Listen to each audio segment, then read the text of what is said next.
વિદ્યાર્થી મિત્રો, હું Sadashankar Tapeshbhai Narayan Patel Sakshi unity public school Nansar English medium વિષય ગુજરાતી પાઠ હવે પંખી લો.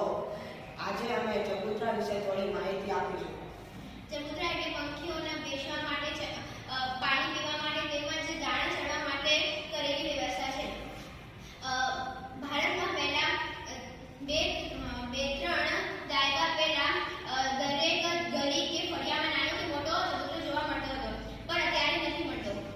ભારતીય સંસ્કૃતિમાં પંખીઓને દાણા નાખવાનો અનેક મહિમા છે, જેને કારણે ચબૂતરા ઊભા કરવામાં આવેલા છે.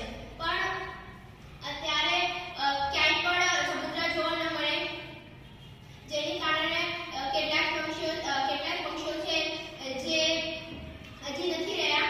જો આપણે પક્ષીઓના અસ્તિત્વ સાચવી રાખવા હોય તો આપણે શું કરવા જોઈએ? હા સાચી, આપણે પક્ષીઓનું અસ્તિત્વ રાખવું જોઈએ તો દરેક ગામડામાં ચબૂતરો બનાવવો જોઈએ અને સોસાયટી અને શહેરીઓમાં પણ ચબૂતરો બનાવવો જોઈએ. ચબૂતરાની વ્યવસ્થા ન હોય તો આપણે દરેક ઘરમાં પંખી ઘર રાખી શકીએ, જેમાં આપણે ખાવાનું અને પાણી રાખવું જોઈએ.